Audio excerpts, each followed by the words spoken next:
Pabili nga po. Meron ba kayong malaking bote ng toyo? Angeline? Ikaw ba yan? Rhoda? Ikaw nga, friend! Ay, teka, lalabas ako ng tindahan. Sa inyo pala itong tindahan. Kay nanay ang tindahan na to. Huy, kumusta ka na? Ang ganda mo ngayon, ha? Ayos lang naman. Ikaw, kumusta na? Okay naman. Kailan ka pa dumating? May 2 araw pa lang. Bakit ngayon lang kita nakita? Ngayon lang ako lumabas eh. Naubusan kasi ng toyo sa bahay. Magluluto si Itay ng pansit. Pwede ba akong pumunta sa bahay ninyo? Oo naman, para maibigay ko na rin yung pasalubong ko sa'yo. Naku, hindi mo talaga ako nakalimutan, ha? Lahat naman kayo, hindi ko nakalimutan eh. Ano nga pala ang binibili mo? Toyo. Kung may malaking bote, yun lang naman. Kahapon kasi namili si na tatay, yun pala ang nakalimutan. Mamayang hapon ako pupunta, ha? Wala pa kasi si inay eh. Oo, basta hihintayin kita mamaya. Hindi lahat na tinatawag na kaibigan ay totoo. May mga taong mabait sa harap mo pero may masama palang binabalak. Tahimik silang parang ahas. Naghihintay lang ng pagkakataon para manuklaw. Pero ang tunay na kaibigan hindi ka sisiraan sa likod mo, kundi sasamahan ka sa hirap at ginhawa. Magandang araw, Miss Gwen. Tawagin niyo na lamang akong Angeline. 35 years old at tubong Iligan City. Dating OFW po ako sa Italy. 8 taon ako nagtrabaho bilang caregiver sa isang matandang babae. Nung umuwi po ako 5 years ago, dun po nagsimula ang isang pangyayari na nagtulak sa akin para yakapin ang karunungang itim. May tindahan na po pala si na Aling Pasing. Oo. Binigyan siya ng puhunan ng anak niyang bunso. Maganda naman kasi ang trabaho nun eh. Nakausap ko nga rin po si Rhoda. Siya po kasi ang nagbabantay. Nandun pala sa kanila si Rhoda.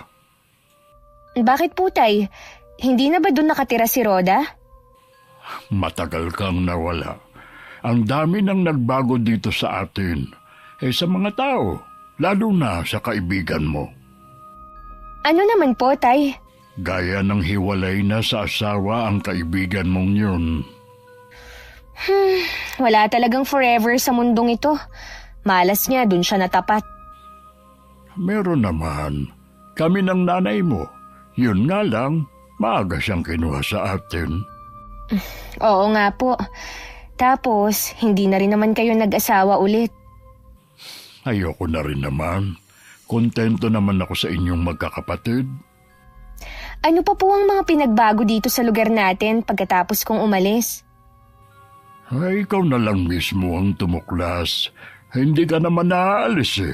Baka mamaya mali-mali pang impormasyon ang maibigay ko sa iyo. Makakalimutin na kasi ang tatay mo. Sige po, Tay. Kay Rhoda ko na lang aalamin ang mga gusto kong malaman. Anong oras ba darating si Rhoda? Mamaya daw pong hapon, pagdating ng nanay niya.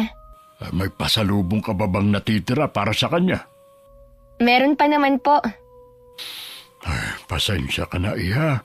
Naubos na mga kamag-anak natin ang mga dala mo eh. Ayos lang po yun, Tay. Para naman talaga yun sa inyo eh. Matanong ko nga pala. Pagkatapos ba ng kasal ninyo ni Dave, mag-a-abroad ka ulit? Ang napag-usapan po namin, siya na lang ang babalik.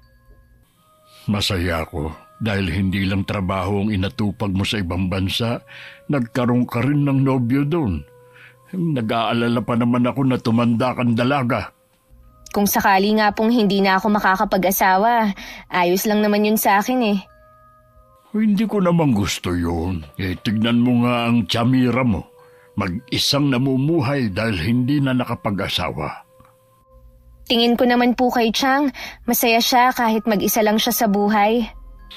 Oo nga, pero mas gusto ko siyempre na magkaroon kayo ng kanya-kanyang pamilya na mga kapatid mo.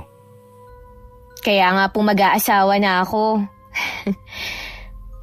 Ay, mukhang masarap ang niluto niyong pansit ah. Pwede bang tirahan niyo si Roda? Yan na lang ang ipapamerienda ko sa kanya. Ay, oo naman, ipagtatabi ko na siya. Panganay ako sa 4 na magkakapatid. 18 lang ako noon nang mamatay ang nanay namin dahil sa sakit. Tumigil ako sa pag-aaral at nagtrabaho na lang ako para makatulong sa mga gastusin. Baon din kasi kami noon sa utang. Nang magkaroon ako ng pagkakataon, nag-aral ako ng caregiving dahil plano kong magtrabaho sa abroad. Meron kasi akong kaeskwela na nang-engganyo sa akin na hanggang sa kasalukuyan nasa ibang bansa pa rin siya. Si Roda naman ng mga panahon na yun sa pagkakaalam ko nakatapos na ng pag-aaral. At may boyfriend na sinasabi na may-ari ng itikan ng pamilya. Sikat nun ang kaibigan ko dahil bukod sa maganda na, nakapagtapos pa ng pag-aaral. Tanda ko nga nun marami ang naiinggit sa kanya. Dahil na rin nagkanya-kanya na kami nun, hindi na kami masyadong nagkakasama. Hanggang sa nakaalis na ako papuntang Italy. Dahil hindi rin naman ako active sa Facebook, wala ring pagkakataon para magkabalitaan kami. Hanggang nitong dumating nga ako. Angeline, nandito na si Roda. Halika, pasok ka. May ginagawa ka yata. Nag-aayos lang naman ako ng mga gamit ko habang hinihintay ka. Magtatagal ka ba dito sa atin? Wala na akong balak umalis. Balak na kasi naming magpakasal ni Dave eh. Ah, may boyfriend ka pala. Doon mo rin ba siya nakilala? Oo, nurse siya sa isa sa malaking ospital doon. Italiano ba? Nako hindi, Pinoy din. Swerte mo pa rin. Nakapagtrabaho ka na nga sa ibang bansa, makakapangasawa ka pa na maayos ang buhay. Magmerienda ka muna bago natin ituloy ang kwentuhan. Nagpatira talaga ako ng pansit kay tatay. Sa totoo lang, sawa na ako sa pansit eh. Ganun ba? Pansit kasi ang paboritong kainin dito eh. Kaya yan ang laging niluluto ni Itay. Masarap naman to kumpara sa ibang natitikman kong pansit. Masarap talagang magluto si Itay niyan. At kahit anong putahe pa. Mabalik tayo sa boyfriend mo. Ano, nakapamanhi ka na ba ang pamilya niya? Hindi pa eh. Pero nakausap na siya ni Itay sa video call. Akala ko nakita na siya ng pamilya mo sa personal. 3 buwan pa bago siya makauwi dito. Nauna lang ako dahil tapos na ang kontrata ko sa amo ko. Kapag nagpakasal na kayo, edi babalik na siya dun ulit. Oo, siya na lang ang magtatrabaho doon. At ako, dito lang sa pamilya ko. Iba pa rin kasi dito sa atin eh. Baka magnegosyo na lang din ako. Kung ako ang nasa katayuan mo, doon na lang ako titira. Ang hirap kaya ng buhay natin dito. Nandito kasi ang pamilya ko. Gusto ko rin silang makasama. Sa bagay nga, kanya-kanya naman tayo ng gusto sa buhay. Ikaw naman ang magkwento, Roda. Ilan ang anak mo? 3 na, puro nag-aaral. Bakit nga pala kayo naghiwalay ni Chris? Marami kaming hindi pinagkakasunduan eh. Kesa namang lagi kaming nag-aaway. Eh di maghiwalay na lang. Kawawa naman ng mga bata. Kung kailan naging 3 ang anak nyo, tsaka naman kayo naghiwalay. Naiintindihan naman ng mga anak ko yun. Kaya ba dyan na kayo nakatira sa nanay mo? Oo, wala naman kasi kaming ibang mapupuntahan eh. Saan ka nga pala nagtatrabaho ngayon? Endo na ako sa trabaho. Sa ngayon naghahanap na ulit ako. Mahirap kasi yung tambay sa bahay. Masakit sa ulo ang mga gastusin. Sinabi mo pa. Mabuti na lang nga, napagtapos ko na ang mga kapatid ko eh. Oo nga eh, ang galing mo naman. Napag-aral mo na ang mga kapatid mo. Napaganda mo pa itong bahay ninyo. Sa dami namin na pagkwentuhan ni Roda, hindi na namin namalayan na kalat na pala ang dilim sa labas. Inalok ko siyang sa amin na maghapunan pero tumanggi siya. Sa susunod na lang daw. Sigurado daw kasi na hinahanap na siya ng nanay niya. Ibinigay ko na rin ang mga pasalubong ko at dinagdagan ko pa ng mga chocolate para sa mga anak niya. Napansin ko lang kanina habang nag-uusap kami tuwing siya ang topic, lagi siyang umiiwas. Mas gusto niyang pag-usapan ng tungkol sa akin. Halata din ang pag-iwas niya sa mga iba kong tanong. Napasarap yata ang kwentuhan niyo ni Rhoda. Oo nga po. Sabi ko nga sa kanya, dito na maghapunan eh. Sa susunod na lang daw. Alam ko na magkaibigan kayo ni Rhoda dati pero gaya ng sinabi ko, marami na nagbago. Napansin ko nga po na umiiwas siya na pag-usapan ng tungkol sa kanya. Lagi na lang tungkol sa akin ang nagiging topic namin. Ito lang ang masasabi ko, anak, ha? Huwag kang masyadong magtitiwala sa kanya. Bakit naman po, Tay? Ano ba ang naging buhay ni Rhoda sa loob ng ilang taon? Sa halip kasi na makatulong siya dahil panganay, naging sakit pa siya sa ulo ng ina at mga kapatid niya. Hindi po ba siya nakatulong nung nakapagtapos siya ng pag-aaral? Hindi naman kasi siya nagtrabaho nung makagraduate. Mas inuna pa ang pakikipagrelasyon hanggang sa nabuntis na nga siya at nagpakasal sila ni Chris. Madidismaya nga sa kanya ang nanay at ang mga kapatid niya. Biyuda na rin kasi si Aling Pasing eh, at iginagapang lang ang pag-aaral niya noon. Inaasahan na tutulungan niya ang mga kapatid para makapag-aral din. Hindi na nga nagpatuloy sa pag-aaral ang dalawa niyang kapatid. Mas pinili na lang na magtrabaho para makatulong sa ina. Maganda naman daw ang trabaho ng dalawa ayon kay Pasing. Ano po ang dahilan? Bakit naghiwalay si Rhoda at ang asawa niya? Matino naman yung si Chris. Ang babae ang may problema. Nung una, ang pinoproblema lang sa asawa ang palagi nitong pag-iinom kasama ng barkada. Kalaunan, nanlalaki na ang kaibigan mo kaya hiniwalayan na. Nagawa yun ni Rhoda? Kaya pala ayaw niyang pag-usapan ng tungkol sa kanila ni Chris. Sabi ko nga, baka pwede pa silang magkabalikan eh, alang-alang sa mga anak nila. Isa lang ang naging anak nila ng asawa niya. Yung dalawa, hindi malaman kung sino ang mga ama. Ibig niyo pong sabihin, yung tatlong bata, iba-iba ang tatay? Ganun na nga. Tuwing nakakausap ko nga si Pasing, laging nirereklamo ang anak. Wala nang araw trabaho, hindi pa maasahan sa pag-aasikaso sa mga anak. Hindi ko alam na ganun pala ang nangyari kay Rhoda. Inaasahan ko pa naman na malayo na ang narating niya. Sinabi ko to sa iyo para mapag-isipan mo kung patuloy kang makikipagkaibigan sa kanya. Kaibigan ko po si Rhoda. Hindi na yun magbabago sa kabila ng mga nangyari sa kanya. Ikaw ang bahala. Basta wag ka lang masyadong magtiwala sa kanya. Nakakaramdam ako ng panghihinayang kay Rhoda. Pero hindi pa naman huli para ayusin niya ang buhay niya. Kailangan lang niya maghanap ng trabaho para maitaguyod ng mga anak. Naniniwala kasi ako na tayo ang gumagawa ng kapalaran natin. Sa kaso niya, maiiwasan sana ang pagkasira ng pamilya kung umiwas siya sa tukso. Ilang araw ko ring inisip kung paano siya matutulungan. May mga kaibigan naman ako sa Italy na pwede kong hingan ng tulong. Kaya lang magastos ang pag-aayos ng mga dokumento. At sa palagay ko, hindi siya handa sa bagay na yun.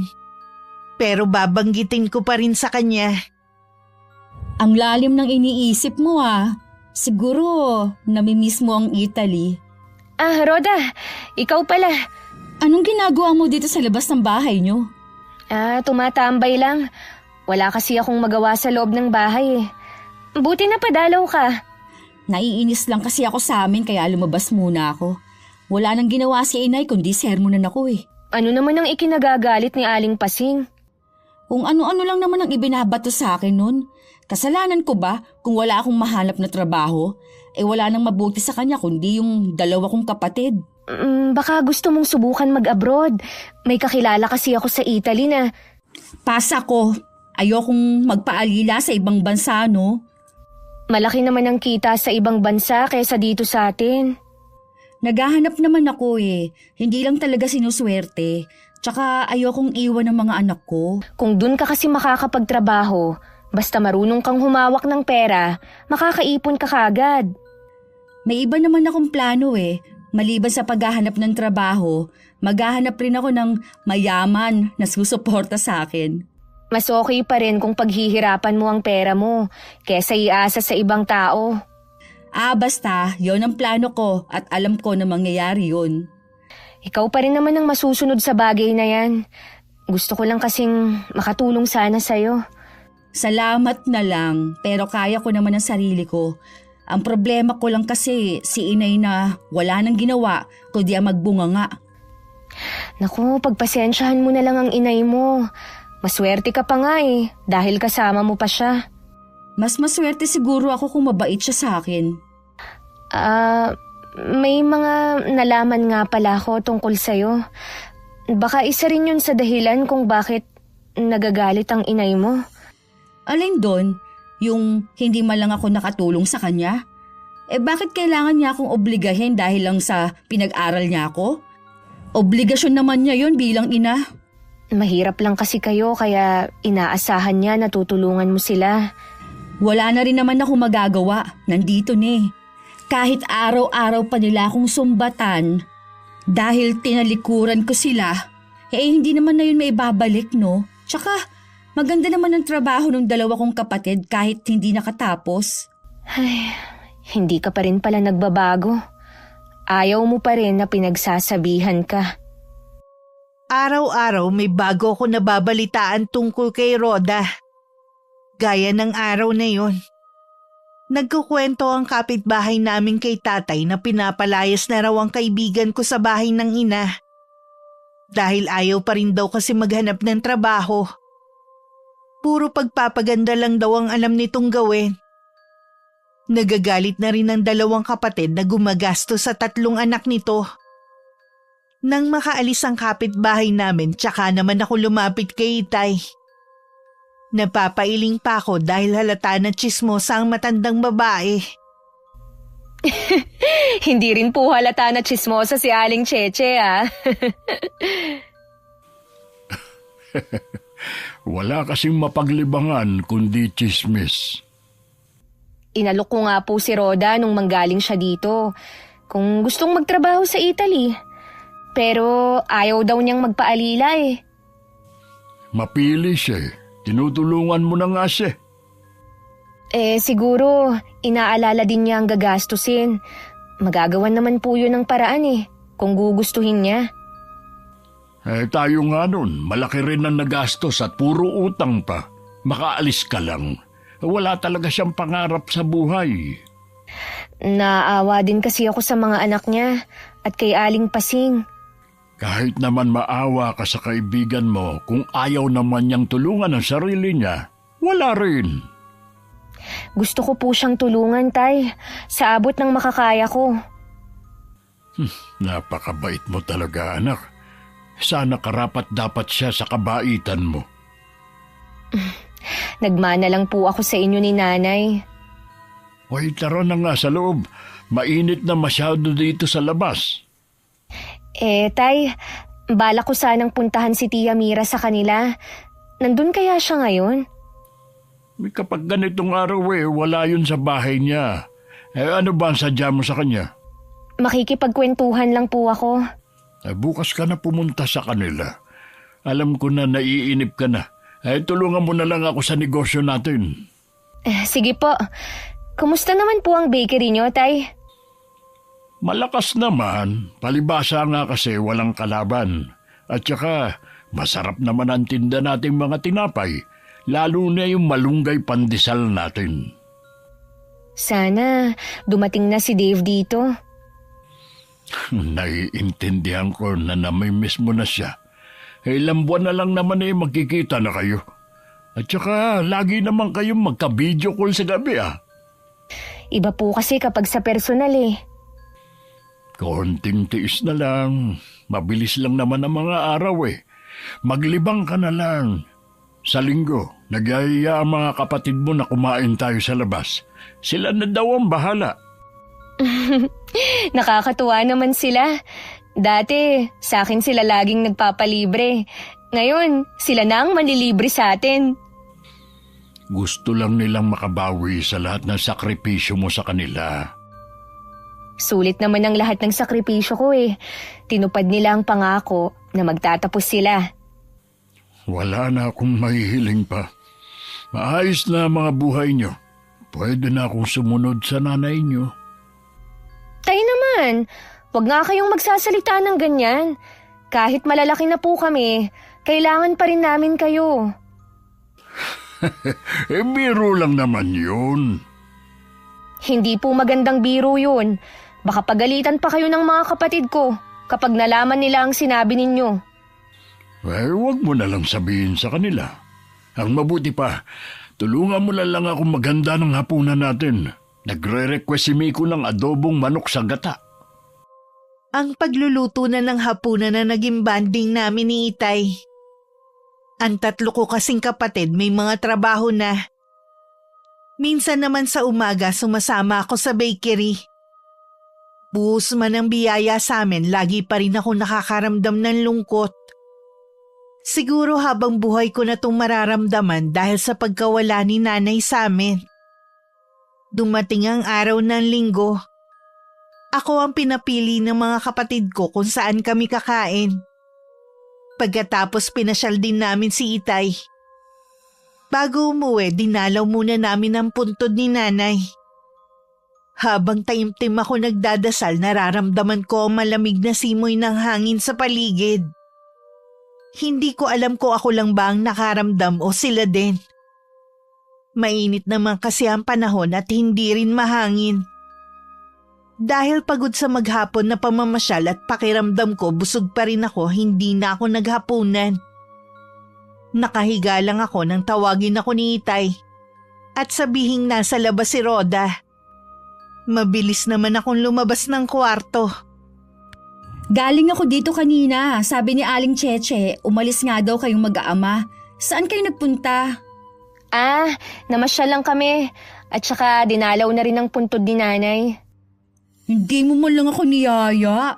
Naiinip na rin kasi ako sa bahay eh. Akala ko nga, kaya hindi ka pumupunta dito sa bahay dahil may trabaho ka na. Wala pa. Hindi lang ako nakakalabas dahil nga may sakit ang bunso ko. Kumusta na ang anak mo? Magaling naman na. Pwede na siyang pumasok bukas. Lumabas lang ako para makasagap ng sariwang hangin. Siguro, nag-away na naman kayo ng nanay mo, no? Araw-araw na lang, nakakarindi na siya. Kung pwede lang sanang magpalit ng nanay eh. Iya, sa dami ng sakripisyo ng nanay mo sa'yo, hindi naman yata tamang magsalita ka ng ganyan sa kanya kahit hindi niya naririnig. Sumusobra na din po kasi siya, Mang Adolfo. Nakakarindi na yung araw-araw na paninermon niya. Dapat nga masigit mong naiintindihan ang inay mo dahil nanay ka na rin. Naiintindihan ko naman po siya. Ang ayaw ko lang po ay yung ginagawa niyang paninermon. Minsan kasi nakausap ko nanay mo.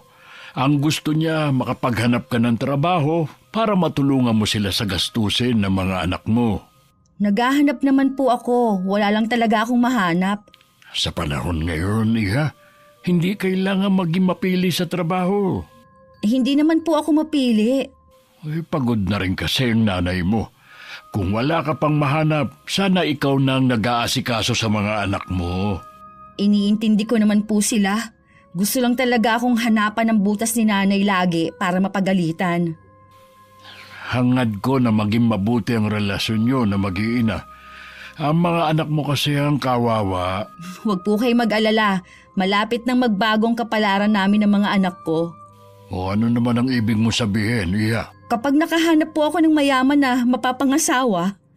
Sa tingin ko, hindi ang pag-aasawa ng mayaman ang solusyon sa problema mo. Baka naman sakit lang ulo lang ang mapasok mo. Pareho po talaga kayo ni nanay. Nagmamalasakit lang ako kaya ko yun sinabi. Hoy siya, maiwan ko na muna kayo. Tatay mo talaga, no? Mahilig din makialam eh. Ganun lang talaga si Itay. Hindi ka na kasi iba sa kanya, kaya pinapayuhan ka. May iba nga pala ako. Kailan darating ang boyfriend mo? Baka mapaaga ang pag-uwi niya. Pupunta rin kasi kami ng Cebu. Taga doon kasi ang pamilya niya. Mabuti naman pinayagan ka pa ng itay mo na mag-asawa na. Bakit naman hindi ako papayagan ni Itay? Mawawalan sila ng bubuhay sa kanila eh. Kahit naman noon, hindi ako inubliga ni Itay na magtrabaho para sa kanila. Ako ang may gusto na mag-abroad para makatulong. Hindi ka aabot sa ganyang edad kung hindi silang inuna mo, no? Siguro may asawa at mga anak ka na rin ngayon. Baka nga hiwalay ka na rin katulad ko. Napangiti na lang ako sa sinabing yun ni Rhoda. Ang hirap palang makipagtalo sa gaya niya. Iniba ko na lang ang usapan namin. Napansin ko lang panay ang tanong niya tungkol kay Dave. Inisip ko masaya lang siya na magpapakasal na ako. Hindi siguro siya makapaniwala na sa edad kong 30 makakapag-asawa pa ako. Kinabukasan tinanghali ako ng gising. Mag-uumaga na kasi natapos ang video call namin ni Dave. Wala na ang mga kapatid ko at si Itay na lang ang naiwan sa bahay. Hindi po ba kayo pupunta ng bakery ngayon, Tay? Mamayang hapon na lang. Magpapasahod din kasi ako eh. Kumain ka na. Magkakape lang po ako. Parang busog pa rin kasi ako hanggang ngayon eh. Hindi naman sa nakikialam ako sa iyo, ha? Pero hindi ko na nagugustuhan ang sinasabi ng kaibigan mo. Narinig ko kasi ang iba pa niyang sinabi kagabi. Hindi ko nga rin po nagustuhan eh. Binaliwala ko na lang. Alam mo bang marami pang sinasabi ang nanay niya tungkol sa kaibigan mo? Tingin ko, hindi naman niya sinisiraan. Kung ano man po ang maling ginagawa ni Rhoda, sa kanya naman babalik yun. Sabi pa nga ni Pasing, pinapalayas niya na sa bahay. Basta maiwan ng mga bata, yung 2 anak naman niya kasi ang gumagasto sa mga anak ni Rhoda. Baka isa rin po yun sa dahilan kung bakit hindi siya mapilit na magtrabaho. Isa pa sa kinababahala ng ina, yung sinabi daw ni Rhoda na malapit nang umuwi ang boyfriend nito sa ibang bansa. Wala naman daw siyang alam na may karelasyon ng anak. Uso po kasi ang dating app ngayon. Baka doon niya nakilala. Baka nga sa foreigner siya swertihin. Sabi ni Pasing, Pinoy daw ang boyfriend ng anak. Kaya siya nag-aalala, baka hindi daw sinabi ni Rhoda na may 3 na siyang anak. Kapag nagkita po kami ni Rhoda, pagsasabihan ko siya bilang nagmamalasakit na kaibigan. Nasa kanya na yun. Kung tatanggapin niya o mamasamain niya. Ang gusto ko sanang mangyari, iwasan mo na lang siya. Tay naman, hindi naman yata tama na gawin ko yan. Tingin ko, mas kailangan niya ng kaibigan ngayon. Nag-aalala lang naman ako sa iyo. Baka kasi mamaya may gawin siya na hindi maganda. Ang sama naman ng tingin niyo kay Rhoda dahil lang sa mga pinagdaanan niya. Hindi yun ang basehan ko, kundi ang mga sinasabi ni Pasing. Baka naman po sa galit na rin kung ano-ano na ang nasasabi ni Aling Pasing sa anak niya. Huwag niyo pong basta paniwalaan ang lahat ng sinasabi niya. Siguro nga. Basta kapag magkasama kayo, huwag ka masyado magtitiwala na magbigay ng impormasyon sa kanya. Tumango na lang ako kay Itay. Bakas pa rin sa kanyang mukha ang pag-aalala. Napaisip tuloy ako na baka nga hindi tama ang pakikipaglapit ko kay Rhoda. Nakakaya naman kasi kung basta na lang ako iiwas sa kanya. Isang araw na isipan ko siyang yayain na kumain sa labas. Agad siyang pumayag at tuwan-tuwa pa. Pagkakataon ko na rin yon para mapayuhan ko siya. Thank you ha. Akala ko hindi mo na ako yayayaing lumabas eh. Pasensya na. Marami lang kasi akong ginawa nitong mga nakaraang araw. Tsaka gusto ko ring magpahinga. Ang haba na nga ng pahinga mo. Ano pa bang pahinga ang gusto mo? Yung panghabang buhay? Iba kasi ang pagod kapag halos buong buhay mo, puro pagtatrabaho. Ikaw ang may gusto niyan eh. Pinili mo magtrabaho para sa pamilya mo. Dahil mahal ko sila. At handa akong magsakripisyo, mabigyan lang sila ng magandang buhay. Oo na, ikaw ng pinakamabait na anak at kapatid. Nakita mo naman, di ba? Hindi na sayang ang mga ginawa ko. Ngayon, May pagkakataon na ako na sarili ko naman ang iintindihin ko. Dahil ba mag-aasawa ka na? Oo, Huwag ka muna masyadong magsaya, no? Hindi pa nga kayo kasali. Marami pa ang pwede mangyari. Rhoda, matagal na kami ni Dave. Bago ako umuwi dito sa atin, siniguro na namin na sa kasalan na papunta ang relasyon namin. Nakausap mo na ba ang pamilya niya? Oo, lagi ko silang nakakausap sa video call. Sa video call lang pala eh. Iba pa rin kapag personal mo silang nakakausap. Nung nasa Italy pa ako, ilang beses silang pumunta doon at nakasama ko naman sila. Ah, ganun ba? Siya nga pala. May nabalitaan ako na may boyfriend ka daw na nasa ibang bansa. Sino naman na nagsabi sa'yo niyan? Aminin mo na. Wala namang masama dahil wala kang asawa eh. Bago lang kasi kami eh. Kinikilala ko pa siyang maigi. Tama lang na kilalanin mo siya. Mahirap kasi kung papasok ka na naman sa isang relasyon. Kung kami ang magkakatuluyan, ako ng pinakamaswerteng babae. Kaya lang, may isa akong problema eh. Ano naman? May karibal kasi ako sa kanya. Naku, wag mong sabihin na may asawang lalaking sinasabi mo. Wala siyang asawa. Eh kung ganun, girlfriend? Wag na nga natin siyang pag-usapan. Huy Rhoda, paalala lang ha. Kung alam mong may sabit na kahit hindi pa kasal, wag ka nang umeksena. Alam mo naman ng karma, digital na rin ngayon. Isipin mo rin sana ang mga nangyari sa'yo dati. Nang mga sumunod na araw, hindi nagpapakita si Rhoda. May pagkakataong pinuntahan ko siya sa kanila pero sabi ni Aling Pasing natutulog pa. Pero may palagay ako na ayaw lang niya akong harapin. Hindi ko alam kung hindi niya nagustuhan ng sinabi ko noon o dahil sa pagtanggi ko na pautangin siya. Medyo may kalakihan kasi ang hinihiram niya. At alam kong hindi na niya yung maibabalik dahil wala siyang trabaho. Dinalaw ko na lang ang mga pinsan ko sa bahay nila at nakipagkwentuhan ako. Habang nakikipag-usap ako sa mga lalaki kong pinsan, hindi ako mapakali. Pakiramdam ko kasi may mga matang nagmamasid sa akin. Wala naman akong ibang taong nakikita. Ang pinakakakaibang nangyari sa araw na yon ang hindi pagtawag ni Dave na ipinagtataka ko. Hindi rin siya nagchat-chat sa akin kahit online naman siya. Hoy, baka abala lang ang boyfriend mo. Alam mo naman ang trabaho ng nurse. Kilala ko po kasi si Dave. Kahit gaano siya kaabala sa ginagawa niya, gagawa siya ng paraan para ma-chat ako. Online naman po siya ngayon eh. Maghintay ka pa hanggang bukas. Kapag hindi pa siya nagparamdam sa'yo, ay saka mo tawagan. Ganun na nga po ang gagawin ko. Sana naman eh, walang masamang nangyari sa kanya. Wala naman siguro. Dahil kung meron, sinabi na sa'yo ng mga kakilala mo doon. O kaya, tinawagan ka na ng pamilya niya. Sa bagay nga po, masyado lang akong nag-aalala dahil ito ang unang beses na hindi siya tumawag. Huwag ka masyadong mag-alala. Ikaw din ang maapektuhan yan. Oo nga po, hindi ko lang maiwasan. Ay, maiba nga pala ko. Hindi na yata pumupunta rito ang kaibigan mo. Pinuntahan ko nga po siya sa kanila kanina eh. Sabi ni Aling Pasing eh, natutulog pa. Pero may palagay ako na ayaw lang niya akong harapin.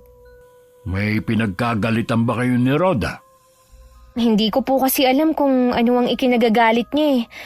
Kung yung pagpapayo ko sa kanya ang minasama niya o yung hindi ko pagpapahiram sa kanya ng pera. Nanghihiram siya ng pera sa iyo wala naman siyang trabaho. Anong ibabayad niya? Yun na nga po ang iniisip ko. May kalakihan pa naman ang hinihiram niya. Saan daw niya gagamitin? Hindi po niya sinabi kung saan gagamitin eh. Ay, hayaan mo na. Kung dahil lang doon magagalit siya, hindi mo siya tunay na kaibigan. Baka po importante rin, kaya siya nanghihiram ng pera. Duda ako dyan. Kung gusto niyang magkapera, maghanap siya ng trabaho. Tingin ko nga po, ayaw niya talagang magtrabaho. Gusto lang din niya yung magkapera na hindi pinaghihirapan. Hoy, napansin mo na rin. Kaya hindi na nakakapagtaka kung galit sa kanya ang ina at mga kapatid. Ayoko na nga muna siyang isipin. Bahala siya kung ayaw na niya akong maging kaibigan. Marami ka namang totoong kaibigan eh. Hayaan mo na siya. Bumalik na lang ako sa kwarto ko at nag-chat ulit kay Dave. Sa pagkakataong yun, nabasa na niya ang mga chat ko pero hindi man lang nag-abalang mag-reply. Sinubukan ko rin na tawagan siya pero ayaw niyang sagutin. Naiiyak na ako ng mga oras na yun dahil hindi ko alam ang problema niya. Matuloy na lumipas ang 1 linggo na hindi kami nagkakausap ni Dave. Nag-chat din ako sa nanay niya pero kahit sila nagtataka din dahil hindi rin daw sila kinakausap ng anak. Saktong 10 araw nag-chat si Dave. Tinatapos na niya ang relasyon namin. Nanginginig pa ang kamay ko na tinawagan siya. Buti naman sinagot na niya. Dave, bakit bigla ka naman na nagdesisyon ng ganyan? Ano bang problema? Nagtatanong ka pa? Akala mo siguro dahil magkalayo tayo, hindi ko na malalaman ang ginagawa mo. Hindi kita maintindihan. Huwag ka na magmaang-maangan pa. Kaya pala gustong-gusto mong umuwi sa inyo para magkita na kayo ng lalaki mo. Ano? Lalaki ko? Ano ba yung sinasabi mo? Hanggang kailan ka ba magsisinungaling, ha? Hindi ako nagsisinungaling. Huwag mo akong daanin sa paiyak-iyak mo. Sinira mo ng tiwala ko sa'yo. Huwag ka nang umasa na pakakasalan pa kita. Dave, mag-usap naman tayo. Nag-uusap na tayo. Hindi na matutuloy ang kasal. Dave, hindi mo pwedeng gawin sa akin to. Matagal na nating plano to. At yung binibintang mo sa akin, hindi naman totoo yun eh. Napakasinungaling mo talaga. May mga litrato akong natanggap habang nakikipaglandian ka sa ibang lalaki. Maniwala ka sa akin, hindi totoo yan. Wala akong lalaki, kundi ikaw lang. Hindi na ako magtataka kung habang nandito ka, may iba ka pang lalaki. Sabihin mo nga kung sinong nagsabi sa'yo na may lalaki ako. Ang nagsabi sa akin noon malapit sa'yo at alam ang bawat ginagawa mo. Isa ba sa mga kaibigan natin? Sabihin mo na kung sino sa kanila. Hindi na mahalaga kung sino nagsabi. Hindi na rin naman mababago ang ginawa mo eh. Nagpapasalamat nga ako sa kanya dahil kung hindi, may kakasal ako sa isang babae hindi makontento sa isang lalaki. May karapatan akong malaman kung sino ang nagsabi sa'yo dahil sinisira niya tayo. Doon ka na lang sa lalaki mo. Mula ngayon, wala na akong pakialam sa'yo. Dave, mas nagtitiwala ka pa ba sa kanya kaysa sa akin, ha? Kilala mo ko. Matagal ang pinagsamahan natin. Akala ko lang kilala na kita, pero hindi pala. Kaya pala gusto mo na kapag kasal na tayo, nandito ako habang ikaw nandyan. Para nga naman malaya na kayo ng lalaki mo. Sinabi na ngang wala akong lalaki. Baka naman ayaw mo lang na ituloy ang kasal natin. Kaya ginagawan mo ako ng kwento. Huwag mo na nga akong binabaliktad. Kasalanan mo kung bakit tayo maghihiwalay. Ikaw ang sumira ng relasyon natin. Dahil hindi mo ako pinagkatiwalaan. Mas gusto mo pang maniwala sa ibang tao.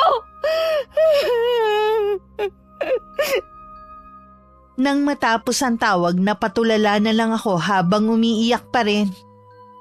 Iniisip ko kung sino ang nagsabi kay Dave na may lalaki ako. Lahat ng mga kaibigan ko sa Italy malapit din sa kanya.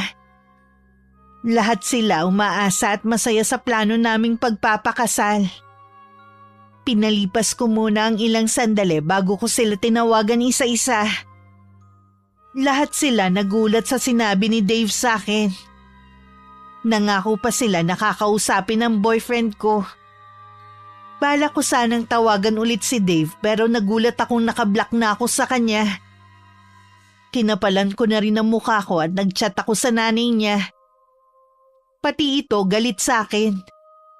Paano ko raw nagawang pagtaksila ng anak niya? Nakita daw niya ang mga litrato. sigurado daw sila na hindi yun edited.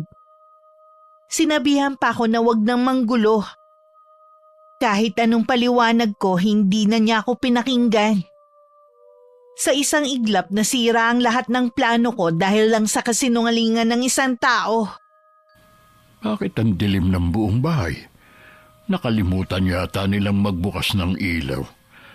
Angeline! Anak!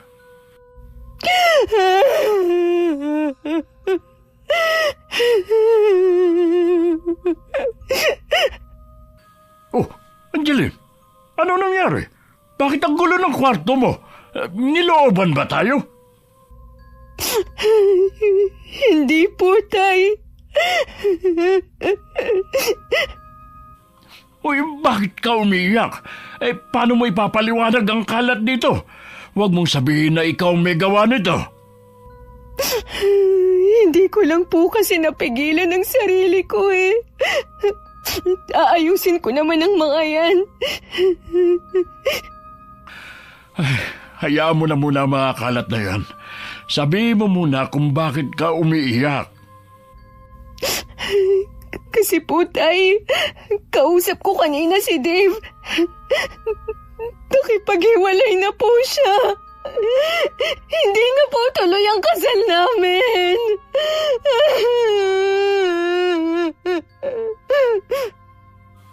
Ano? Bakit daw? Pinagbintangan niya ako na may ibang lalaki. Meron daw siyang ebidensya. Sino daw ang nagsabi sa kanya? Isang taong malapit daw sa akin. Kasi alam niya ang mga ginagawa ko. Tawagan mo si Dave. Gusto ko siyang makausap. Nakablock na po ako sa kanya. Hindi ko na siya makontak. Nasaan na daw yung ebidensya na sinasabi niya? Hindi na po niya na-send sa akin.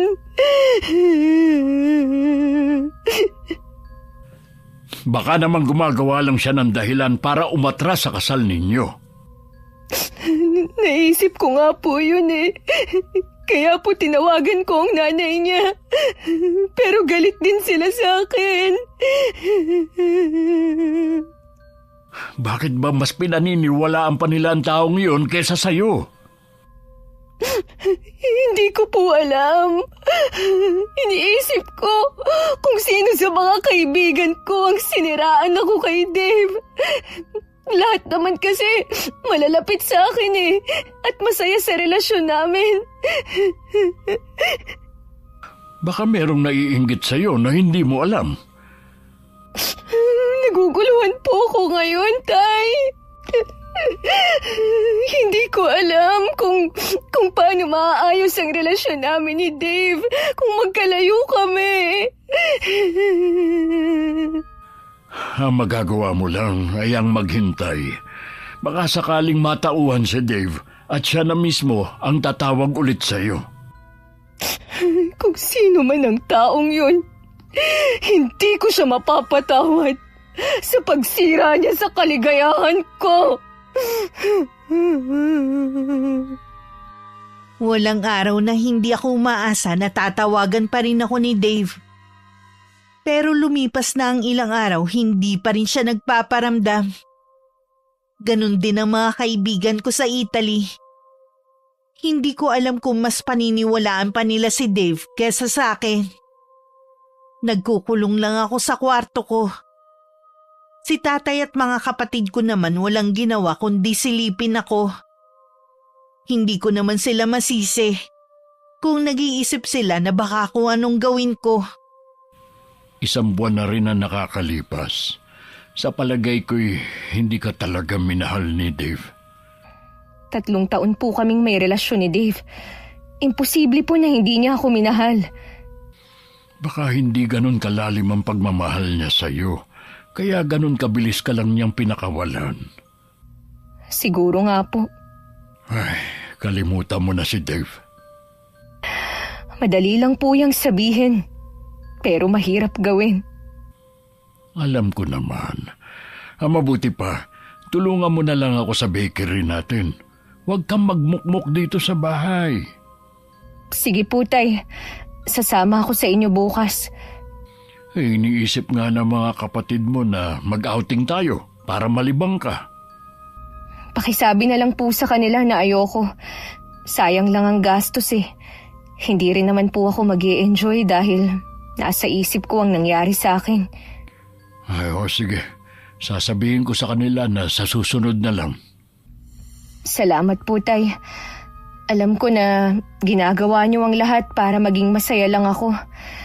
Kaya ko naman. Kailangan ko lang po ng panahon. Kapag kailangan mo na makakausap, nandito lang kami ng mga kapatid mo. Opo, Tay. Ay, lumabas ka na muna. Nagluto ako ng pansit. Hindi pa po ako nagugutom eh. Kahit kumain ka lang ng kaunti, tignan mo, ang payat mo na. Sige na nga po. Lalabas na ako. Pinagbigyan ko na lang si Itay kahit wala akong ganang kumain. Nang mapadaan nga ako sa malaking salamin sa sala, nakita ko ang refleksyon ko. Na malaki na nga ang ibinawas ng timbang ko. Nangangalumata na rin ako dahil hindi makatulog sa gabi. Gusto ko man ibalik ang dating ako, hindi ko pa alam kung kailan. Parang nawalan na kasi ko ng gana sa lahat ng bagay. Kahit mabigat ang pakiramdam, maaga pa rin akong bumangon para sumama kay Itay sa bakery. Doon ko na lang itinuon ang buong atensyon ko. 1 linggo na ako sa bakery nang biglang sumulpot si Rhoda. Angeline! Nandito ka na pala sa bakery ninyo? Oo. Tinutulungan ko si Tatay. Eh bakit parang pumayat ka yata? May problema ka ba? Oo, meron nga. Ganun ba? Wala pa namang namimili. Mag-usap muna tayo. Wala na kasi kami ni Dave. Nakipaghiwalay na siya sa akin. Ha? Bakit naman? Meron daw akong ibang lalaki dito. Eh meron nga ba? Wala akong lalaki. Maniwala ka. Eh kung ganon, baka dahilan na lang niya yun. Yun nga rin ang iniisip namin ni Tatay eh. Sabi ko naman sa'yo huwag kang pakakasiguro. Marami pang pwedeng mangyari. Oo nga. Masyado lang talaga akong nagtiwala sa kanya. Eh di kakalimutan mo na lang siya? Wala naman akong magagawa eh. Tinapos na niya lahat. Hindi man lang niya ako binigyan ng pagkakataon na patunayang inosente ako. Makakahanap ka pa naman ng ibang lalaki na magmamahal sa'yo. Hindi ko pa yan naiisip sa ngayon, Rhoda. Kumusta ka na nga pala? Bakit ngayon ka lang nagpakita? Busy kasi ako. May trabaho ka na ba? Wala pa. Kung ganun, ano o sino ang pinagkakaabalahan mo? Eh sino pa ba? Di yung boyfriend ko na taga-ibang bansa. Sabi ko nga sa kanya, magbakasyon naman siya. Masaya ako para sa'yo. Mukhang nahanap mo na ang lalaking para sa'yo. Sabi ko naman sa'yo ako ang panalo sa huli. Ibang klase ka rin no? Hindi mo man lang inisip na may maaapakan ka. Ganito talagang labanan pagdating sa pag-ibig. Sana makilala ko naman siya. Oo. Kapag natuloy siyang pumunta dito sa atin, iimbitahan ko siya sa bahay namin. O paano? Tsaka na lang tayo magkwentuhan Ang dami ko pa kasing gagawin Minsan punta ako sa inyo para mahabang usapan natin. Tumangulang ako. Bago umalis, bumili muna si Rhoda ng 10 pirasong pandikoko.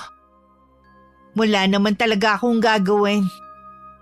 Bigla lang kasing bumigat ang pakiramdam ko nang malaman na masaya ang kaibigan ko habang nagdurusa ako. Hindi ko lang maiwasan na mainggit sa kanya. Matulin na lumipas ang mga araw. Dahil sa kaabalahan ko sa bakery, hindi ko na malayan na unti-unti ko na nakakalimutan na nangyari sa amin ni Dave. May mga gabi na naaalala ko pa rin siya. Pero dahil sa pagod sa maghapon, nakakatulugan ko na ang pag-iisip sa kanya. Isang araw naabutan ko si Aling Pasing sa bahay pero paalis na rin siya. Bumati pa ang matandang babae bago naglakad palayo. Tay, ano pong ginagawa ni Aling Pasing dito? Isinauli yung perang hiniram niya sa akin nung 1 linggo. Nagkasakit kasi yung isang apo niya at na-ospital. Ganun po ba? Wala po ba kayong napag-usapan na iba? Ay, nagkwentuhan nga kami sandali. Nabanggit niya na nagpapadala naman daw yung boyfriend ni Rhoda. Pero hindi naman daw nagbibigay sa kanya. Katwiran daw sa kanya lang daw yun. Makasarili talaga si Rhoda. Sinabi mo pa. Kapag nga raw nakikipag-usap, nagkukulong sa kwarto. Ayun pala, akala nung lalaki, dalaga pa siya at walang anak. Nagawa pa niyang magsinungaling talaga.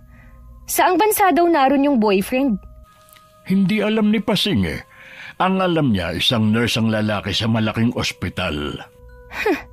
Pagkakataon nga naman. Pareho pa ng propesyon ni Dave. Sa malaking ospital din siya nagtatrabaho eh. Oo nga no. Ngayon ko lang naisip. Ang ganda nga po ni Rhoda nung magkita kami sa bakery. Halatang in love siya. Wala namang problema kung ma-inlove siya eh. Ang sana lang, hindi niya tinatago ang mga anak niya. Labas na po tayo ron. Bahala na siya. Oo nga. Mukhang nagiging okay ka na. Tama kayo, Tay. Kapag busy pala mas madaling makalimot. May kirot pa rin po pero hindi na tulad ng dati. Balang araw, kahit konting kirot, hindi mo na mararamdaman. Teka lang po, Tay. Titingnan ko lang itong cellphone ko. Nag-chat kasi sa akin yung kaibigan kong Pinay sa Italy. May isesend daw kasi ng mga litrato na sinasabi ni Dave ng pagtataksil ko. Bakit ngayon lang niya ipapadala sa iyo mga litrato? Ngayon lang po kasi ipinakita sa kanila ni Dave. Nahihiya daw po kasi ito na ipakita sa kanila. Sakto namang pagbukas ko ng cellphone, nag-chat na ang kaibigan kong si Leila. Matinding kaba ang nararamdaman ko habang tinitingnan ng mga litrato. At may kasama pang maiksing video na nakikipagtawanan ako sa isang lalaki. Nanginginig ang kamay ko na inabot yun kay Itay. Kahit siya nagulat sa nakita. Oh, paano kayo nakuna ng litrato ng pinsan mong si Dindo? Ito ba ang sinasabi niyang ebidensya na may lalaki ka raw? Hindi ko po alam kung paano kami nakuna ni Kuya Dindo at pinadala pa talaga kay Dave para siraan ako. Ibig sabihin, nasa paligid lang natin ang gumawa nito. Sino kaya sa mga pinsan ko ang gumawa niyan? Baka naman hindi sila ang may gawa. Kilala ko mga pinsan mo mula pagkabata, hindi nila magagawang siraan ka sa boyfriend mo. Wala naman pong nakakaalam nung mga panahon na nagpupunta ako sa kanila para magkwentuhan. Ginamit pa talaga nila ang pagiging malapit ko kay Kuya Dindo. Alam nila kung paano kami magharutan mula bata kami. Wala ka bang napansin na may kumuha sa inyo ng litrato nun? Wala po. Sobrang saya namin nun eh. Parang bumalik nga kami sa pagkabata eh. Kung ganon, lihim ang pagkuha sa inyo ng litrato. Kailangan kong malaman kung sino siya. Ano ba ang nagawa kong kasalanan sa kanya para gawin niya to sa akin? Huwag mo munang pagbintangan ng isa sa mga pinsan mo. Hindi naman po ako basta gagawa ng hakbang na pwedeng pagmulan ng gulo. Pero gusto ko nang malaman kung sino siya. Malalaman din natin kung sino ang taong yun. Sisiguruhin ko na magbabayad siya ng malaki sa akin. Pinaliwanag ko sa kaibigan ko na pinsan ko lang si Kuya Dindo. Sinend ko rin ang mga litrato namin nung bata pa ako hanggang sa lumaki kami. Nangako din ng kaibigan ko na kakausapin nila si Dave, pero pinigilan ko. Hayaan na lang kako. Tutal naman hinusgahan na niya ako.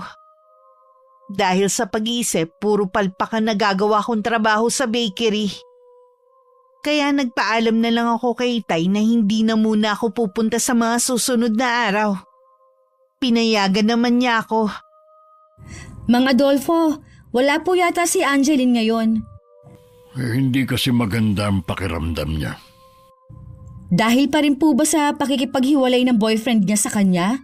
Masyado niya talagang dinibdib, ano? Wala na naman sa kanya yun. Ang hindi lang niya matanggap na kaya sila nagkahiwalay dahil sa paninira ng taong malapit sa kanya. Ano pong ibig niyong sabihin? Yung tao kasing yun, nagpadala ng mga litrato nilang magpinsan. Inakala tuloy ni Dave na lalaki siya ng anak ko. Ganun po ba? Ang sama naman pala ng taong yun. Oo nga eh. Alam ko na nga agad na dahil sa inggit kaya niya nagawa yun. Meron na po kayong pinaghihinalaan? Wala pa sa ngayon. Baka hindi na rin namin alamin. Tutal naman, wala na sila ni Dave. Ayaw na rin pala makipagbalikan ni Angeline? Labis kasi siyang nasaktan dahil pinakita lang ni Dave na wala siyang tiwala sa kanya. Kahit sino naman po siguro mapunta sa sitwasyon ni Angeline, ganun din po ang gagawin. Hindi rin kasi ang tipo ng anak ko ang maghahabol sa lalaki. Sabi ko nga po sa kanya, makakahanap rin siya. Malay nyo, taga rito lang ang mapapangasawa niya. Ay, maiba ka nga pala ako. Kumusta na kayo ng boyfriend mong nagtatrabaho sa ibang bansa? Ayos naman po kami. Saan bansa nga ba siya? Ang nabanggit lang kasi ng nanay mo nurse siya. Sa Italy po siya. Ang pagkakataon nga naman Nurse din sa Italy si Dave. Baka nga sa isang ospital pa sila nagtatrabaho. Naku, malabo po yun. Ang lawak kaya ng Italy. Sa bagay nga. Sige po mga Adolfo, aalis na ako. Naalala ko may gagawin pa nga pala ako. Sige, mag-iingat ka.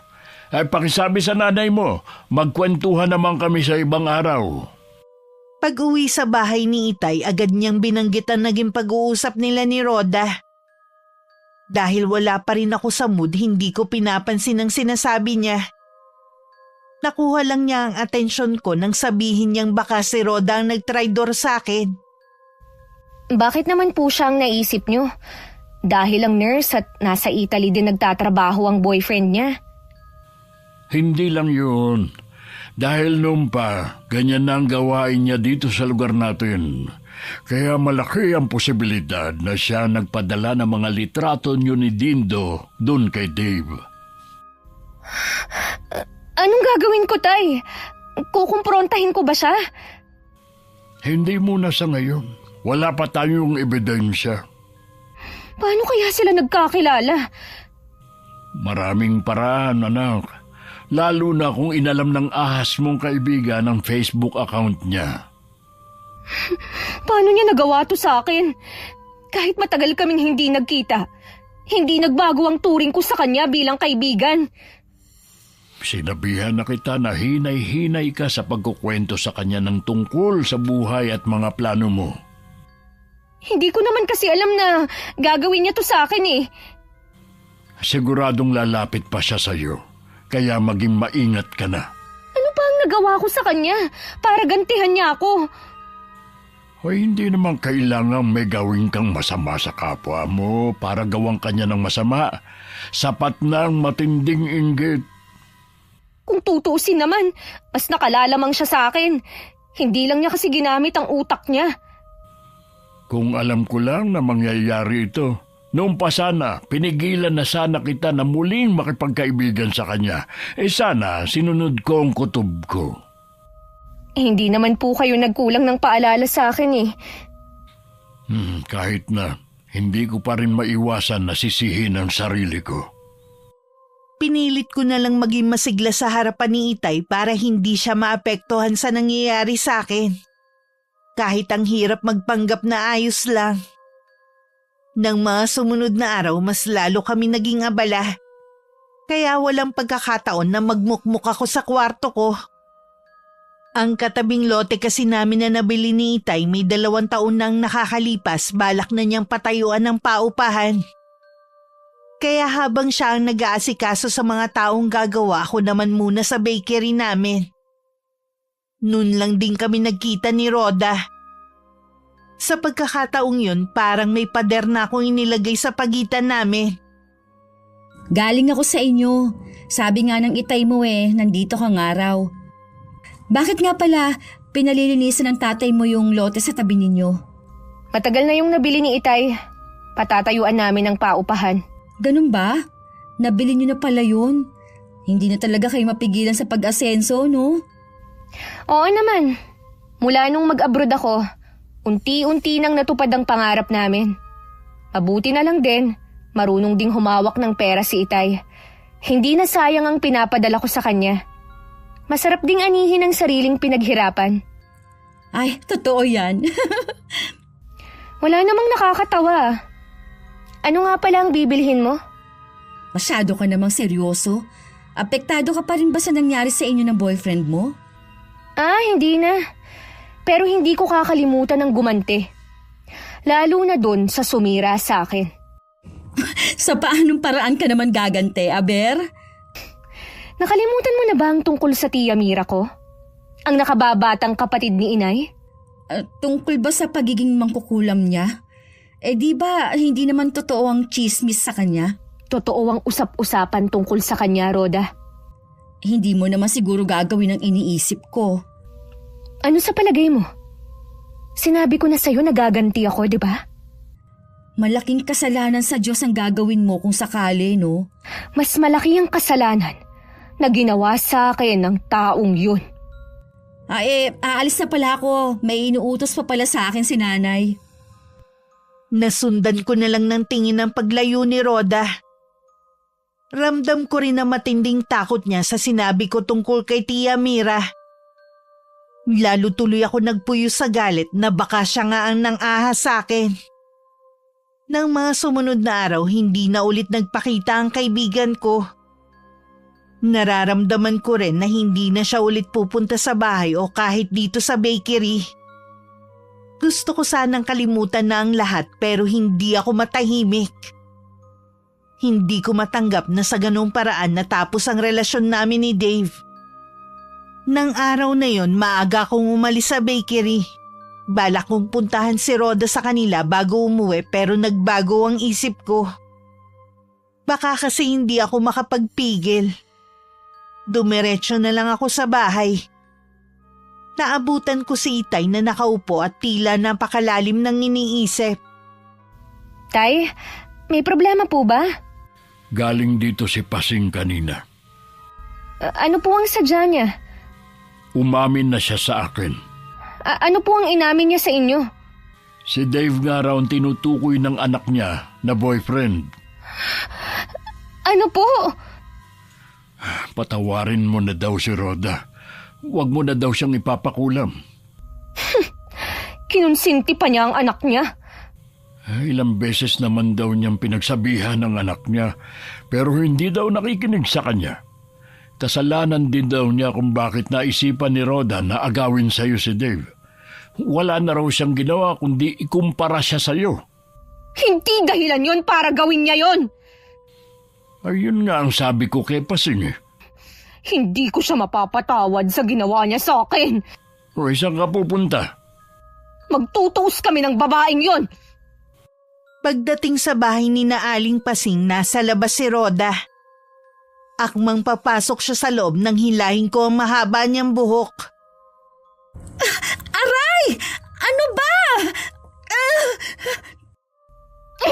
Gusto mo bang magtago, ha?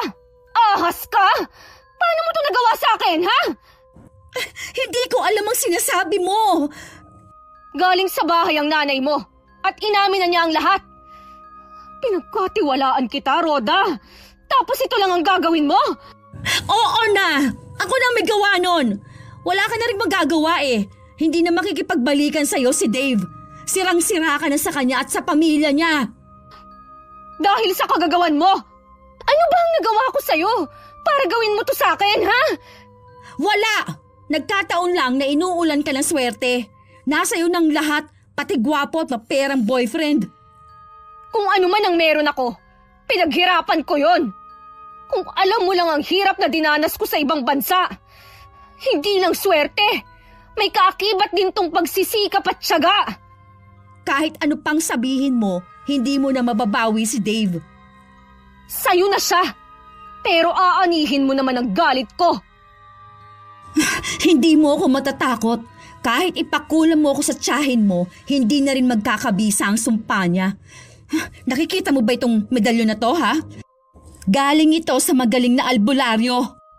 Huwag kang pakasisiguro sa hawak mong medalyon. Lingid kay Rhoda, matagal na akong lumapit kay Tia Mira.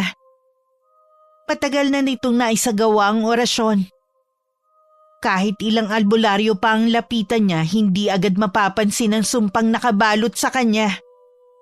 Dahil tanging hudyat ko lang ang magpapabisa rito. Isang imbing ngiti ang iniwan ko kay Rhoda. Tsaka ako naglakad palayo. Nang sumunod na araw, nabalitaan namin na nagkasakit si Rhoda. Walang makapagpagaling dito. Ilang beses na rin bumalik sa bahay si Aling Pasing pero hindi namin siya hinaharap. Naawa ako kay Pasing pero hanggang ngayon nagmamatigas pa rin ang anak niya. Pinagkalat pa nga niya na si Tia Mira ang kumukulam sa kanya. Walang basta maniniwala sa kanya. Hindi naman nila kayang patunayan na mangkukulam si Mira. Pero hindi mo na dapat yun sinabi kay Rhoda. Alam ko naman po kasi na walang maniniwala sa kanya eh. Kita nyo nga, sa atin pa rin ang simpatsya ng mga tao. Dahil alam nila na ako ang tunay na biktima dito. O ikaw naman talaga. Kaya tama lang ang ginawa ko sa kanya. Magdusa siya habang buhay. Matindi ka ring magalit gaya ng nanay mo nung nabubuhay pa siya. Lagi rin niyang takbuhan noon si Mira.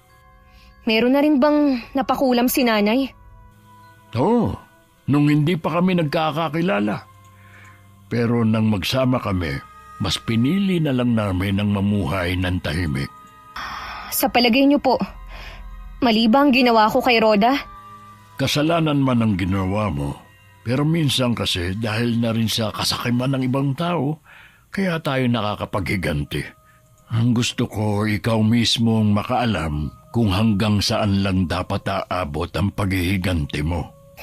Lalabas lang po muna ako. Gusto ko lang makasagap ng hangin. Gusto ko ring makapag-isip. Pinuntahan ko ang mga pinsan ko para makipagkwentuhan. Gusto ko lang gumaan ang pakiramdam ko. Masayahin ang mga pinsan ko, alam kong mapapatawa nila ako. Angeline! Angeline! Wala dito ang anak ko. Bakit ba basta ka na lang pumapasok dito? Saan po siya nagpunta? Hindi ko alam. Umalis ka na. Mang Adolfo, tignan niyo naman po ang nangyari sa akin. Hindi po ako buntis pero ang laki po ng tiyan ko. Tignan ninyo ang mukha ko at balat. Maawa naman po kayo sa akin.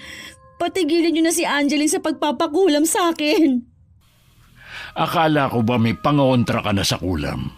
Bakit hindi yata tumatalab sa'yo? Nagmamakaawa naman po ako sa inyo, Mang Adolfo. Parating na po sa isang linggo si... Oh, bakit natigilan ka yata? Gusto mong bumalik sa dati dahil parating na si Dave? Wala naman na sila ni Angeline. Ako na ang gusto ni Dave at hindi na siya. Tanggapin niyo na lang kasi. Maghanap ka na lang ng albularyo na magpapagaling sa'yo. Wala nga po akong mahanap. Umalis ka na, bago pa magdilim ang paningin ko sa'yo. Ang dapat sa inyo, umalis sa lugar na ito. Pamilya kayo namang kukulam. Mga salot kayo. Madilim na nang makauwi ako sa amin. Nawili kasi ako sa pakikipagkwentuhan sa mga pinsan ko. Kahit papano nakalimutan ko ang problema ko. Sinabi naman ni Itay na nanggaling sa bahay si Rhoda. Wala na sana akong balak makinig. Pero natigilan ako nang sabihin niya na darating si Dave sa isang linggo. Ano po? Darating na si Dave? Yun ang sinabi ni Rhoda. Tamang-tama pala ang itsura niya para sa pagkikita nila ni Dave. Huwag na siyang aasa na babalik pa siya sa dati. Yun nga ang sinabi ko. Hindi ko nga alam kung matatawa o maaawa ako sa kanya. Ang laki kasi ng tiyan niya at puro bukol ang buong mukha at katawan. Ang layo na ng itsura niya sa dati. Yun na ang karma sa ginawa niya sa akin. Magtapat ka nga sa akin. Mahal mo pa rin ba si Dave? Hindi naman po ganun kadali na maglalaho ang pagmamahal ko sa kanya eh. Kung talagang gusto niya si Rhoda, bahala po sila. Hindi ako maghahabol. Pero hindi ko babawiin ang ginawa ko sa babaeng yun. Habang nag-uusap kami ni Itay, dumating naman si Rhoda. Pinasadahan ko siya ng tingin. Tama nga ang sinabi ni Itay. Ang layo na ng itsura niya sa dati na may makinis na balat. Para din siyang nakalunok ng malaking pakwan dahil sa laki ng tiyan niya. Alam ko na lihim ang pinagtatawanan ng itsura ko. Hindi ka ba naaawa sa akin, ha? Ikaw ba naawa sa akin nung traidorin mo ko, ha? Dahil lang sa inggit, Rhoda, nagawa mong sirain ang buhay ko. Sa palagay mo kaya, magiging masaya ka habang buhay? Para kang nauubusan ng lalaki. Desperada na kasi ako kaya ako yung nagawa. Nakikiusap naman ako sa iyo, Angeline. Maawa ka sa akin. Hirap na ako. Wala akong magagawa sa kalagayan mo. Kausapin mo ang tiya Mira mo. Bawiin na ka mong sumpa sa akin. Wala na si Tia Mira ko sa lugar natin. Hindi ko alam kung saan siya nagpunta. Ano?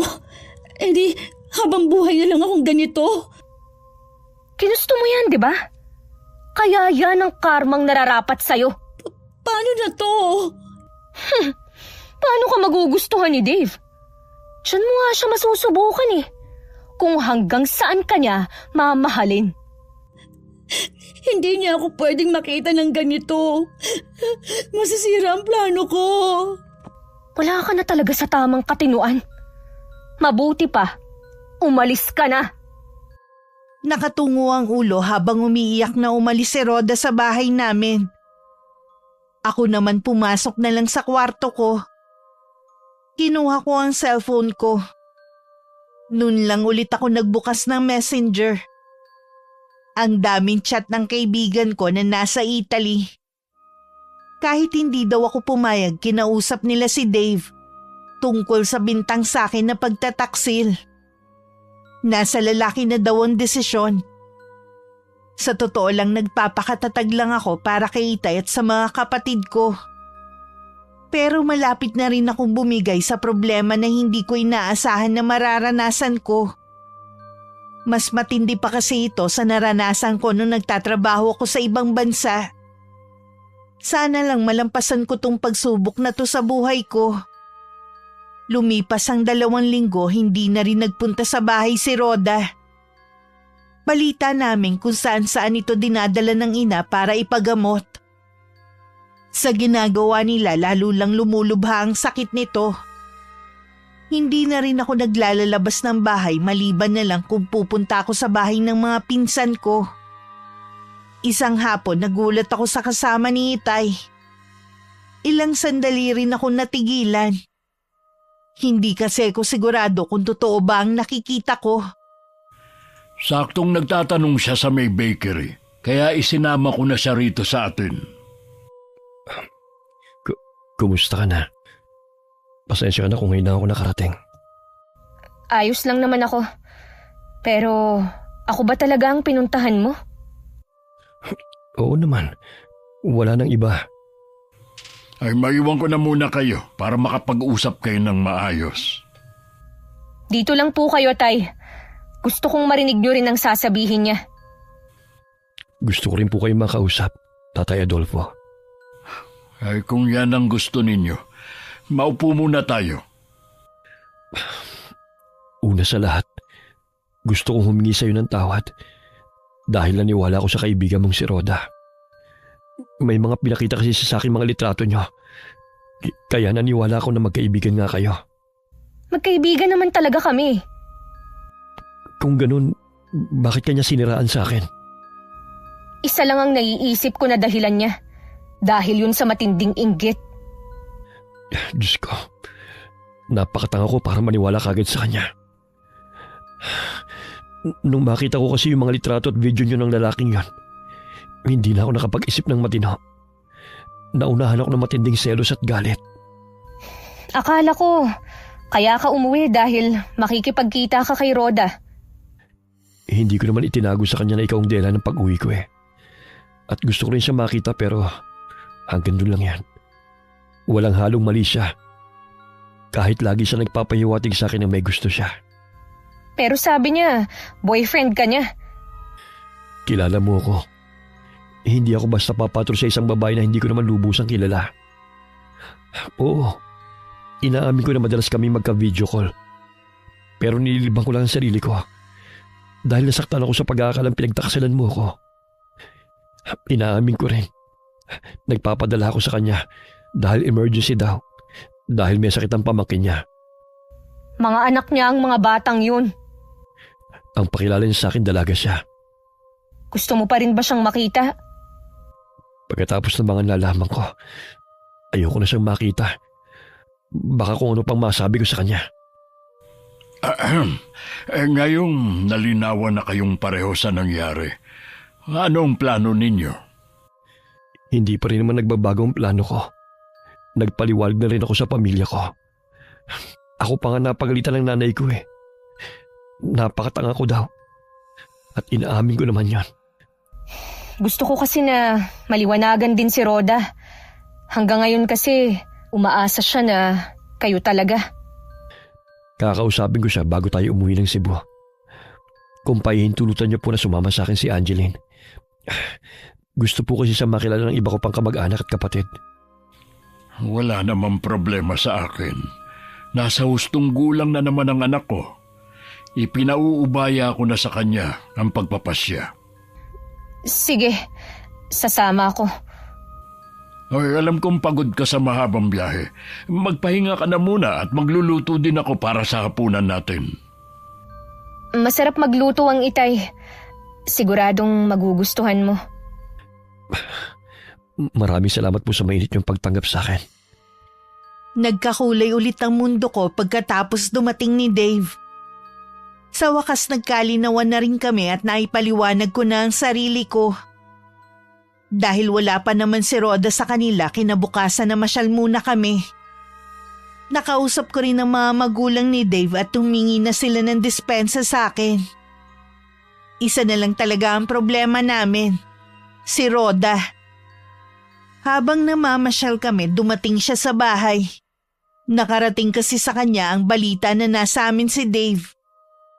Nasaan ang malanding anak mo, ha? Huminahon ka nga. At saka dahan-dahan ka sa binibitawan mong salita sa anak ko. Hindi ako hihinahon. Ilabas niyo si Dave. Wala sila rito. Hindi ako naniniwala. Alam ko, itinatago mo lang sila. Kahit halughugin mo pa ang buong bahay, hindi mo sila makikita. Hindi ako aalis dito hanggat hindi ko nakakausap si Dave. Kung nakinig ka lang sana at pinahalagahan mo ang sakripisyo ng nanay mo, hindi mo to mararanasan. Baka nga mas malayo pa narating mo kaysa sa anak ko. Malapit ko na yung maabot kung hindi sana umeksena ang anak mo. Sa pamamagitan ng pang-aagaw mo sa boyfriend niya? Sa paggawa ng kasinungalingan? Kung nagtagumpay ka na siraan ng pagsasama ng iba, pues hindi ka magtatagumpay sa pagkakataong ito. Tingnan natin. Yang itsura mo ang tingnan mo. Sa palagay mo kaya magugustuhan ka ni Dave? Kung dati na maganda ka, hindi ka niya nagustuhan, ngayon pa kaya? Alam ko na gusto niya ako. Sinabi niya yun sa akin, kaya nga makikipagkita siya sa akin pag uwi niya eh. Dapat siguro, hindi lang sa albularyo ka magpatingin, pati na rin sa doktor sa utak.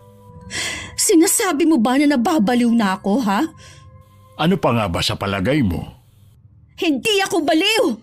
Nakikita mo ba to, ha? Anong gagawin mo? Ibaba mo yung patalim mo!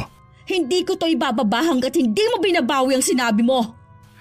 Hindi ko babawiin dahil yun naman talagang totoo. Walang matinong babae ang gagawa ng ginawa mo. Ginagalit mo talaga ako, ha? Mabuti na lang dumating sa oras ang mga kapatid ko. Napigilan nila ang balak na pag-atake ni Rhoda kay Itay. Naagaw din nila ang patalim mula rito. Ilang sandali lang dumating na rin si Aling Pasing para sunduin ang anak. Nang malaman kong muntik nang mapahamak si Itay, agad kaming umuwi sa bahay ni Dave. Hindi po ba kayo nasaktan? Ayos lang ako. Sumusobra na talaga ang babaeng yun. Kailangan sa kanya makulong para doble ang pagdurusa niya. Huwag na, Aya. Humingi naman ng tawad si Pasing eh. Lagi naman eh. Pero hindi naman nagtitinuwang anak niya. Sa palagay ko rin, tama ang sinasabi ni Pasing. May kasalanan din siya kung bakit nagkaganon si Rhoda. Mula daw kasi nung dumating ka, lagi niyang kinukumpara ka sa anak. Akala niya kasi gagawin kang inspirasyon para magsikap. Hindi naman niya alam na ganun ang gagawin nito. Ibig bang sabihin, patawarin na lang natin siya? Oo, at patawarin mo na rin para mawala na ang bisa ng sumpa sa kanya. Bigyan natin siya ng pagkakataon na magbagong buhay, kahit alang-alang man lang sa mga anak niya. Gusto ko po muna siyang kausapin. Pagkatapos namin mag-usap ni Itay, pumunta ako sa bahay ni na Aling Pasing. Pinapasok naman ako ng matandang babae na hindi makatingin sa akin. Halata sa kanya ang nahihiya sa ginawa ng anak. Nasa sala din ng 3 bata. Biglang lumambot ang puso ko nang makita ko ang mga inosente nilang muka. Dinala na rin ako ni Aling Pasing sa kwarto kung nasan si Rhoda. Nakahiga ito sa kama nang makita ko biglang napaupo. Parang babaliktad ang sikmura ko sa amoy na nagmumula sa kanya. Para yun nabubulok na laman. Ibig lang sabihin lumalala ang karamdaman nito. Buti naman nagpakita ka na rin. Rhoda, mag-usap tayo gaya nung hindi pa tayo magkaaway. Sinasabi mo bang parang magkaibigan ulit tayo? Oo. Pagkatapos ng mga ginawa ko sa'yo at pagpapakulam mo sa akin, sa palagay mo pwede pa nating ibalik ang dating pagkakaibigan? Bakit hindi? Pinapatawad na kita sa ginawa mo sa akin. Sana ganun din ako sa'yo. Sinira mo ang pangarap ko. Inagaw mo sa akin ang pagkakataong guminhawa ang buhay namin ng mga anak ko. Noon pa naman, gusto na kitang tulungan eh. Pero ikaw ang tumatanggi. Tandaan mo, hindi basta-basta umaasenso ang isang tao sa madaling paraan. Laging may kaakibat itong sakripisyo. Gaya mo, matagal na panahon din akong nawalay sa ama at mga kapatid. Oo, lahat tayo nagsasakripisyo para sa mga mahal natin sa buhay. Alam ko na magagawa mo rin yun. Marami ka pang pagkakataon para matupad ang pangarap mo. Patawarin mo ako. Ang laki ng kasalanan ko sa'yo. Muntik ko na ring masaktan ang Itay mo. Samantalang kapag nagigipit ang inay dahil sa mga anak ko, siyang laging nalalapitan. Asahan mo na lagi pa ring tutulong ang Itay sa inyo. Alam mo naman kung gaano kabuti ang puso niya eh. Napatawad mo na ba ako? Bago pa ako pumunta dito, napatawad na kita. Gusto ko pa rin na maging magkaibigan tayo. Pakisabi rin kay Dave na sorry sa ginawa kong gulo sa pagitan ninyo. Maiintindihan ko kung hindi niya ako mapapatawad. Mabait si Dave. Katunayan nga niyan, kasama ko siya. Nasa labas siya. Gusto mo bang makausap siya? Hindi na. Wala rin ako mukhang maiharap sa kanya. Kung nakapag-isip-isip ka na, tutulungan kitang makahanap ng trabaho. Niyakap ko pa si Rhoda. Hindi man lang ako nakaramdam ng pandidiri sa balat niya. Habang yakap ko siya, napansin kong unti-unti nang nawawala ang mga bukol at sugat sa balat niya. Alam kong malapit na siyang gumaling. Bago umalis, humingi din ako ng dispensa kay Aling Pasing sa perwisyong nagawa ko. Habang pauwi kami, magaan na ang pakiramdam ko. Nawala na ang bigat sa puso ko. Akala ko gusto akong kausapin ni Rhoda. Siguro sa ibang pagkakataon na lang, Dave. Sigurado naman na pupunta siya sa bahay eh. Ano bang naging sakit niya? Baka hindi mo rin maintindihan. Tsaka baka hindi ka rin maniwala. Puno kasi ng hiwaga ang buhay. Alam ko naman yon. Sana gumaling na ang kaibigan mo sa kung ano man ang pinagdadaanan niya. Sinisiguro ko sa'yo, nagagaling na siya. Mabuti naman. Alam ko kasi kung paano ka mag-alala sa isang kaibigan. Kahit ano pang ginawa niyang masama, kaibigan pa rin ang turing mo sa kanya.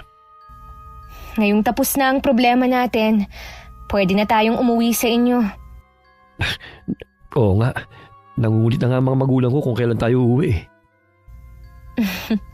Excited na rin ako na makauwi sa inyo at makilala ang iba pang miyembro ng pamilya ninyo. Pag-uwi namin sa bahay, sinalubong kami ng masamang balita. Wala na raw si Tia Mira. Pinuntahan daw ng kapatid ko sa kanila at nakitang nakahandusay sa sahig at walang malay. Nakumpirma din na wala na itong pulso. Hinala nila may ilang oras na itong patay. Pagkatapos ng libing, kinausap ako ni Itay. Ano po ang kahon na ito? Yan ang pinaglalagyan ng mga gamit ng Tia Mira mo. Nung nabubuhay pa siya, mahigpit niyang bilin sa akin na ibigay yan sa iyo kapag nawala siya. Para po saan ang mga ito? Gamit sa pangungulam. Sa iyo niya pinagkakatiwala yan. Sa iyo ko na pinauubaya kung anong balak mo sa mga gamit ng tiyahin mo. Ayoko na pong magpasalin-salin ng kaalaman ng pamilya natin sa kulam. Hayaan na nating makasama sa kamatayan ni Tia Mira ang kaalamang ito. Sigurado ka na ba sa desisyon mo? Opo, Tay. Minsan ko na ring nagamit ang kulam ni Tia Mira. Sapat na po yun para malaman ko na hindi mabuting gamitin ito para gumanti at magpahirap sa kapwa natin. Ayoko nang maulit yun. Gaya niyo po nung magsama kayo ng inay. Hindi na ulit siya lumapit sa kapatid para magpakulam. Yan ang pinakamaganda mong sinabi, anak. Ibaon po natin sa malayo ang kahon na ito para wala nang makahanap. Sige, ako na ang bahala. Humingi rin ako ng tawad kay Tia Mira kung mas pinili ko na talikuran ang pamana niya sa akin. Mas nanaig kasi sa puso ko ang takot at pananalig sa Panginoon. Minsan ako nagkamali nang lumapit ako sa tiyahin ko para bigyan ng leksyon si Rhoda. Gusto kong maging alaala na lang yun. Bago kami umuwi sa probinsya ni Dave, muli kami nagkita ni Rhoda. Nagpasalamat din ako sa kanya dahil naroon siya sa lamay ng tiyahin ko. Ibig sabihin napatawad na niya ito. Sa Maynila na ako magtatrabaho. Tinanggap ko yung alok sa akin ng pinsan ko. Bakit dun pa? Hindi mo ba mamimiss ang mga anak mo? Mamimiss, syempre. Pero para din sa kanilang gagawin ko. Hindi naman sila pababayaan ni nanay eh. Sila na ngayon ang priority ko at hindi na ang sarili ko. Alam ko na nagbago ka na. Masaya ako para sa'yo, Rhoda. Dave, sorry sa nagawa kong kasalanan sa inyo ha. Kalimutan na natin yun. Good luck nga pala sa'yo. Yumakap pa sa amin si Rhoda bago naglakad palayo. Masayang malungkot ang nararamdaman ko habang nakatingin sa kaibigan ko. Masaya ako dahil napagtanto niya ang mga maling nagawa at pinili na magbagong buhay. Malungkot dahil alam ko kahit nagkapatawaran na kami, may lamat na ang pagkakaibigan namin. Sa kabila ng masalimuot na pangyayari sa buhay namin, hangad ko pa rin na mahanap niya ang kaligayahan at kapayapaan. Isa lang ang natutunan ko sa karanasang ito. Laging piliin na maging mabuti at magpatawad gaano man kabigat o kalaki ang nagawang kasalanan ng kapwa natin. Ang pagpapatawad hindi lang nating ginagawa para sa mga taong nagkasala sa atin, kundi para sa ikatatahimik ng puso't isipan natin. Sa kasalukuyan, kasal na kami ni Dave at may isang anak na lalaki. Sa loob ng ilang taon, naging mabuti sa akin at sa pamilya ko ang Panginoon. Sa mga nakarinig po ng aking kwento, sana po nakapagbigay ako ng aral at inspirasyon sa inyo. Maraming salamat po, Miss Gwen, sa pagpili ng aking sulat para mapakinggan sa araw na ito. Wakas.